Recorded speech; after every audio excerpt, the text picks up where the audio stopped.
Radhe Radhe everyone, आप सभी का हमारे चैनल में बहुत बहुत स्वागत है। आज की वीडियो में आप सभी के साथ शेयर करूंगी बैसाख स्नान पूजा विधि। अगर आपने बैसाख के महीने में सुबह जल्दी उठकर स्नान नहीं किया है, पूजा पाठ भी आपने नहीं किया है, तो कोई दिक्कत नहीं है। आप इन 3 दिनों में डेली सुबह जल्दी उठें, यानी सूर्य उदय से पहले आपको स्नान करना है। उसके बाद हमारी श्री हरि की आपको करनी है पूजा। तो पूजा विधि मैं इस वीडियो में आपको दिखा रही हूँ। इस 3 दिनों के स्नान करने से आपको अनंत गुना फल अपने जीवन में देखने को मिलता है। तो 3 दिन बहुत ज़्यादा विशेष होते हैं। तिथि मैं आपको बता देती हूँ, 13, 14 और पूर्णिमा, ये 3 दिन बहुत ज़्यादा विशेष रहते हैं। पूर्णिमा के दिन आपको स्नान समापन करना होता है और दान पुण्य करना होता है, तो वो मैं आगे आपको वीडियो में स्पष्ट रूप से दिखा दूँगी, बता दूँगी।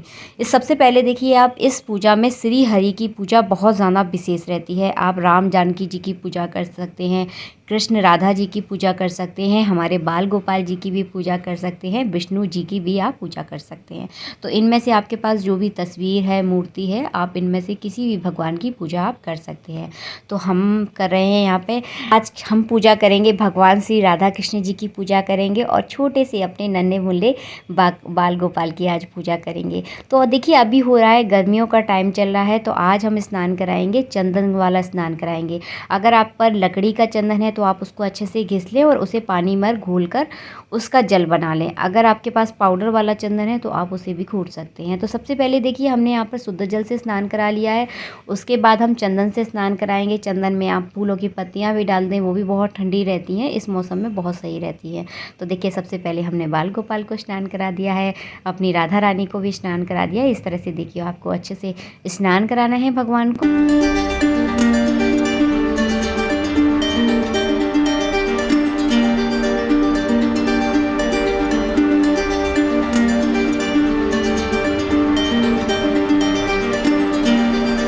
से स्नान कराने के बाद आप अच्छे से शुद्ध जल से स्नान करा दें। तो यहाँ पर देखिए, मैं शुद्ध जल से स्नान करा रही हूँ। अगर आपके पास इस तरह का शंख है तो आप शंख में जल भरकर करा सकते हैं। अगर नहीं है तो तांबे के लोटे में जल भरकर आप उससे भी स्नान करवा सकते हैं।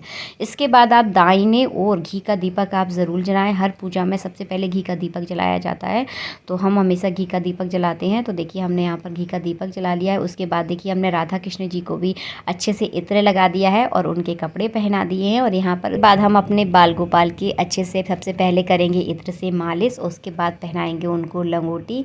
तो हल्के हल्के हाथों से करनी है अपने बाल गोपाल की, आपको सेवा करनी है। जैसे आप अपने बच्चों की सेवा करते हैं, छोटे बच्चों को हम करते हैं ना मालिश, उसी तरह आपको अपने बाल गोपाल की मालिश करनी है। और देखिए, हमारे बाल गोपाल जी कैसे मुस्कुरा रहे हैं, मंद मंद सी उनकी मुस्कुराहट है।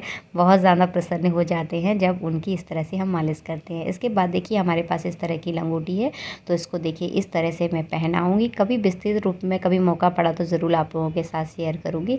अभी ये पूजा का वीडियो है तो पूरा प्रॉपर आपको नहीं दिखाऊंगी। तो देखिए, इस तरह से पहनाई जाती है लंगोटी। अगर आपके पास बाजार की लंगोटी नहीं है तो आप घर पर इस तरह से सिंपल सादा कपड़े की आप लंगोटी बना सकते हैं। हो सके तो कॉटन के कपड़े की लंगोटी बहुत अच्छी रहती है, क्योंकि वो बहुत ज़्यादा कंफर्टेबल रहती है। इसके बाद ये ग्रीन कलर की आज पोशाक पहना रही हूँ। बहुत टाइम से ये वाली पोशाक मैंने नहीं पहनाई है अपने बाल गोपाल जी को, तो ये वाली हम पोशाक पहना रहे हैं। और बहुत जल्दी हम अपने बाल गोपाल के लिए अच्छी अच्छी नई नई पोशाकें लाएंगे। जल्दी से ये मार्केट खुल जाए, फिर बहुत जल्दी आप लोगों के साथ अपने भगवान जी के सुंदर सुंदर वस्त्र में शेयर करूंगी। और देखिए, ये हो गए हमारे बाल गोपाल सुंदर। और हमारे बाल गोपाल को तो हम कैसे भी कपड़े पहना दें, वो बहुत प्यारे और बहुत सुंदर लगते हैं। इसके बाद मैं कृष्ण जी को और राधा जी को भी कपड़े पहना दूँगी। तो इस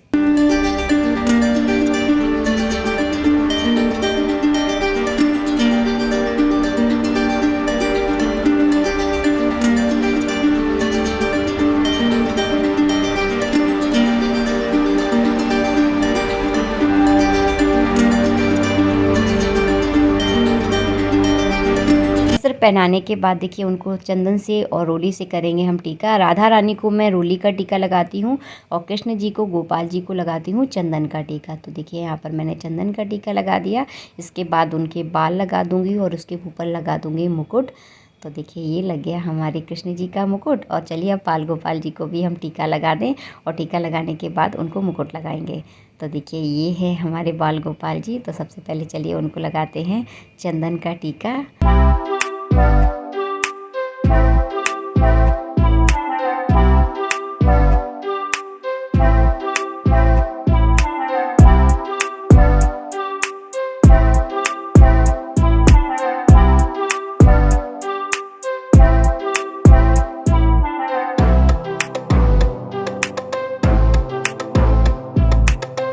के बाद आपको दीपक का पूजन करना है, तो एक पुष्प में रोली लगा लें और तिली लगाकर दीपक का पूजन कर लें। चावल एकदम निषेध माने जाते हैं, चावल का आपको यूज़ बिल्कुल भी नहीं करना है। श्री हरि की पूजा में चावल निषेध माने जाते हैं।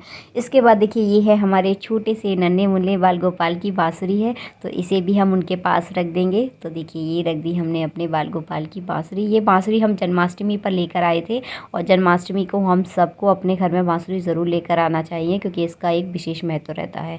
तो इस तरह की बाँसुरी आप अपने घर में ज़रूर रखा करें। अगर अभी तक अगर नहीं रखते हैं तो इस चीज़ का आपको थोड़ा सा ध्यान रखना। और फिर इसके बाद चढ़ा देंगे हम फूल चढ़ा देंगे। अगर आपके पास माला है तो आप माला चढ़ा दीजिए, अगर नहीं है परिस्थिति बस जैसा आजकल समय चल रहा है, अगर नहीं है फूल तो कोई दिक्कत नहीं है, आप सिंपल सादा पूजा कर लें, कोई प्रॉब्लम नहीं। आग के महीने में बहुत ज़्यादा गर्मी पड़ती है, तो इस महीने में आपको कलश दान ज़रूर करना है। हो सके तो आप मिट्टी का कलश अगर जल भरकर अगर दान करते हैं तो बहुत ज़्यादा अच्छा माना जाता है। और जल का दान तो विशेष दानों में एक आता है। तो सबसे पहले देखिए एक मिट्टी का कलश अगर आपको मिल जाता है तो इस तरह का एक मिट्टी का कलश ले लें, उस पर बना लें आप स्वास्तिक बना लें और स्वास्तिक बनाकर उस पर ऊपर बांध लें आप कलावा, और इसमें कंठ तक आपको इसमें भरना है जल। तो इस तरह से देखिए हमने यहाँ पर स्वास्तिक बना दिया है। आप चाहें तो हल्दी से भी बना सकते हैं, आप चाहें तो चंदन से बना लें, ये आपकी इच्छा है। और देखिए हमने यहाँ पर कलावा भी इसमें बांध लिया है। इसको आपको भरना है, पूरा कंठ तक भरना है। 3 दिनों की ये विशेष पूजा है, तो इसको पूरा भर कर रखें। और लास्ट पूर्णिमा के दिन अगर आपके यहाँ कोई ब्राह्मण अगर भोजन करने आता है तो आप उन्हें ये कलश दे सकते हैं। अगर आप किसी ब्राह्मण को इस परिस्थिति में अगर भोजन नहीं करा सकते तो आप बाद में इसे मंदिर में दान कर सकते हैं, या आपके जो भी कोई पूजनीय है, कोई आपका मान्य दान है, आप उनको भी ये कलश दे सकते हैं। कलश दान का बहुत ज़्यादा विशेषता मानी जाती है।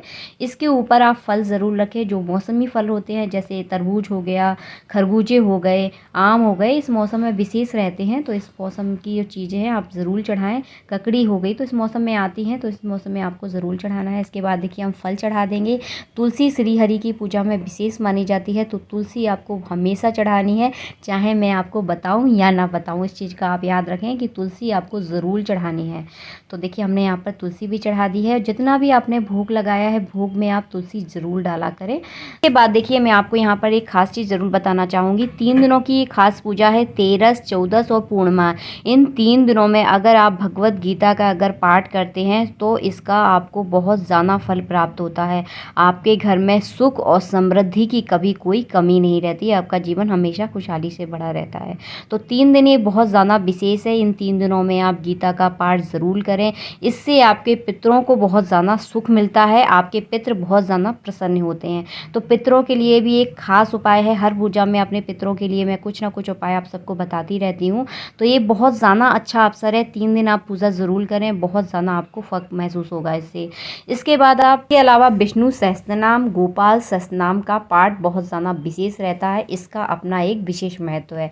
तो विष्णु सहस्त्रनाम और गोपाल सहस्त्रनाम के नामों से आप भगवान श्री हरि का स्नान करा सकते हैं, उनका अभिषेक कर सकते हैं। इसका अपने आप में एक विशेष महत्व है, बहुत ज़्यादा फल इससे आपको प्राप्ति होती है और आपके मन की मनोवांछित आपकी जो भी इच्छा है बहुत जल्दी पूरी हो जाती है। आपके घर में सुख और समृद्धि हमेशा रहती है, बहुत ज़्यादा विशेष रहते हैं 3 दिन। तो ये पूजा आप ज़रूर करें। इसके बाद देखिए सभी भोगों में यहाँ पर मैंने तुलसी डाल दी है। इसके बाद चलिए करते हैं, आप सबके साथ आरती करेंगे हम।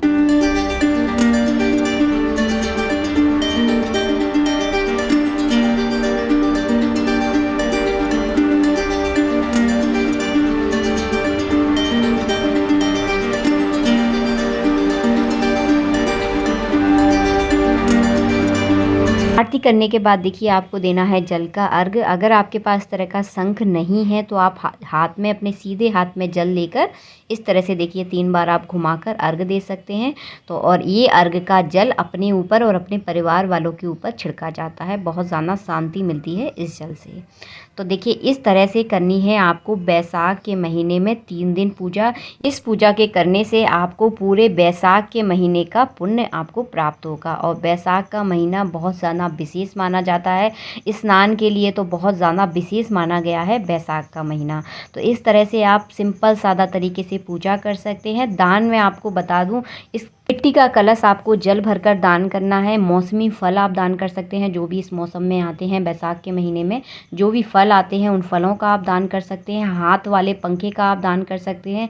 गीता की पुस्तक भी आप किसी को दान कर सकते हैं। आप चाहें तो वस्त्र भी दान कर सकते हैं, तो ये आपकी इच्छा है। अन्न का आप दान कर सकते हैं। अन्न का दान भी बहुत ज़्यादा विशेष माना जाता है, लेकिन जो विशेष रहता है वो है आप जल का दान ज़रूर करें। तो इस तरह मिट्टी का कलश अगर आपको मिल जाता है तो इसको कंठ तक भरकर और इसके ऊपर फल रखकर आपको दान करना है, क्योंकि बैसाख का महीना है जो गर्मी का महीना होता है, तो जल का विशेष दान माना गया है। तो इस तरह से आप दान कर सकते हैं बैसाख के महीने में। बैसाख के महीने में 3 दिन पूजा करने से आपने जितने भी आपसे पाप हुए हैं सारे पाप आपके नष्ट हो जाते हैं।